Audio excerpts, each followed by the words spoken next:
4 years later. Commentary. Has the dust settled? Far from it. It is everywhere. We are choking on it.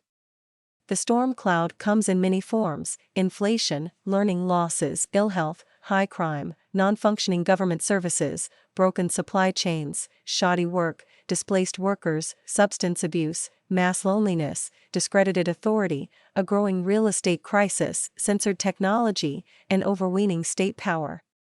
For that matter, consider that Easter, the day to celebrate the Son of God's triumph of life over death, itself was cancelled for public worship just 4 years ago. That actually happened. Not even at the height of World War II was there a consideration of such a thing, or even canceling baseball. When the idea was suggested in a famous movie script, Spencer Tracy asked, "Why would you abolish the thing you are trying to preserve?" Good question. What precisely was the point of the hell we went through? Who did it and why? Why did it last so long? Why has there been no official accounting? The lack of any real accountability or even so much as an apology is a foreshadowing. They will keep their newfound powers and try it all again. Meanwhile, the world is on fire with war, mass killings, crime, hunger, and revolution. All of this traces to lockdowns that began March 2020, the subject about which no one in polite society speaks. It was a painful period, to be sure. The people who did this to us are hoping that we are too traumatized to pursue accountability, much less justice. To the extent we feel that way, we are playing right into their hands. Even now, there are hundreds and even thousands of questions. Why were there no widespread seroprevalence tests of the population before locking down? This would have been a great way to measure the level of pre-existing exposure and assess whether Deborah Birx's stated objective to bring about zero COVID had any chance of success. Where did the World Health Organization get the completely bogus 3.4% infection fatality rate number, and why did they push it out? For that matter, why did the lockdown architects not bother with the vast literature already extant, accepted as definitive in the public health world, that lockdowns achieve only destruction and there was no form of physical intervention that had any hope of stopping a virus destined to spread to the whole population? These were known about at the time, as were the broad outlines of the impact of this virus. So let there be no more talk about how little we knew at the time. We knew. We still don't know. How they talked President Trump into reversing his anti-lockdown stance on or around March 10, 2020. To what extent the sudden spread of the virus was fueled by testing, or even how accurate the tests were. Whether the sudden wave of early death was panic-based or iatrogenic or actually the virus. How it is that previously obscure agencies gained the power to manage the U.S. workforce and censor media. Who precisely gave the order to lock down U.S. hospital care and why? How it came to be that the government tried to drive conventional antivirals out of the marketplace. Who had pre-written the 1,000-page bills that authorized $2 trillion in spending that broke the budget and unleashed an experiment of universal basic income. Strangely, much of this can be explained by the crazed ambition to preserve population-wide immunological naivete while waiting for the vaccine to arrive in mid-November 8 months later. Was that always the idea, in which case the 15 days to flatten curve was known to be complete gibberish? If that is actually true, the arrogance and sadism of the policy goal here boggles the mind. And if that is true, why? Was it to deploy a new platform technology called mRNA that otherwise would obtain no chance for a generalized trial through normal paths? Is that the reason that Anthony Fauci went after the J&J vaccine early on, as a tactic to drive it out of the market and prepare a clean slate for Pfizer and Moderna? If that was the goal, was it ever stated in private and by whom? Who knew the goal from the beginning? That anyone among the ruling class could even consider conscripting the whole population into such a biological experiment gives rise to wartime ghouls of a past we thought we had left behind. These questions only scratch the surface.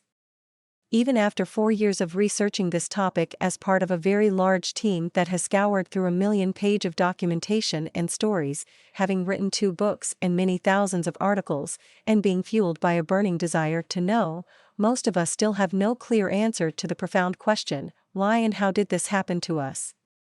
There are many theories, all with plausibility but none with the capacity to explain the whole. We might say that pharma was behind the whole thing.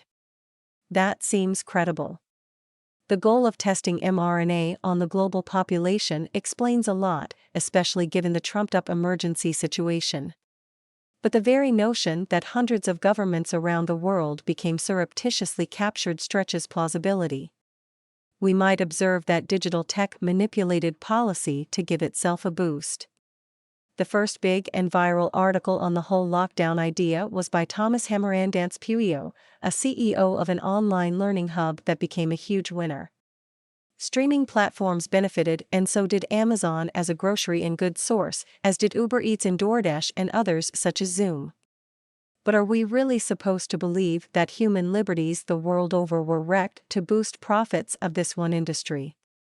Again, that's a stretch. And the same could be said of the theory that media was the driving force.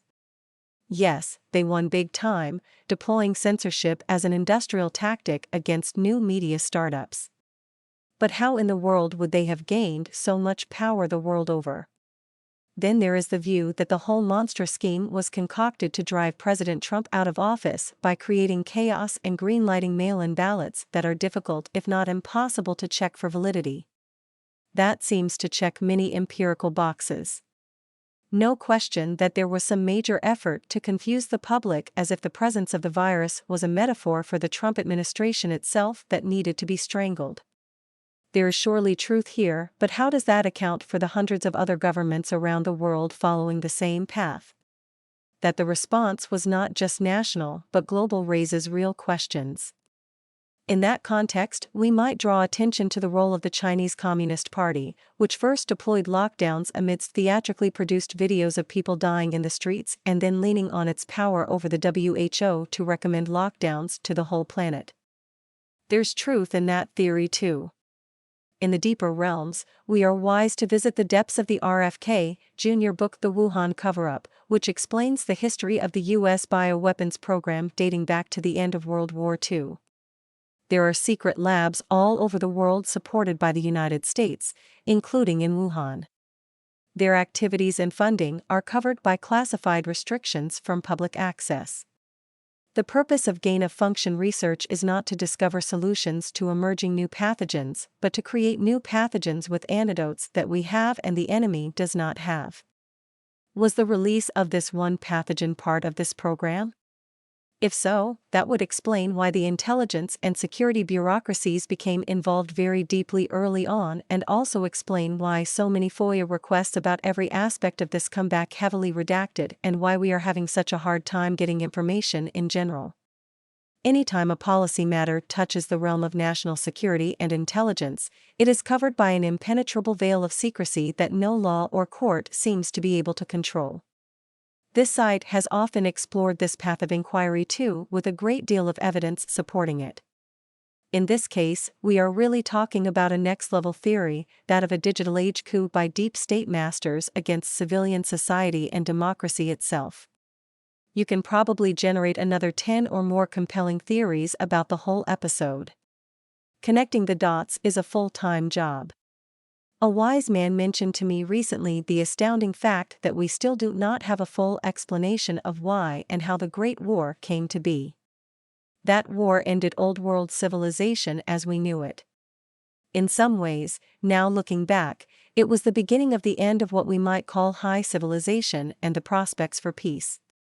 It unleashed the Bolshevik Revolution, caused Western-style freedoms to be mitigated by administrative state actors, introduced the idea of total war, recruited whole populations to become soldiers, and otherwise shredded near global expectations for ever-rising prosperity and peace.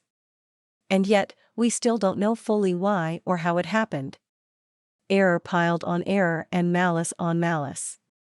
Once that kind of sadistic chaos tempts a ruling class, many other institutions sign up to join the party of pillage and plunder, and society finds itself picked apart by interest groups that care nothing for the good of all, much less human rights. That's a pretty solid description of what happened to us 4 years ago. They broke the world. We may never get the truth, but we can get closer to the truth. There will be no stopping the efforts. From the Brownstone Institute.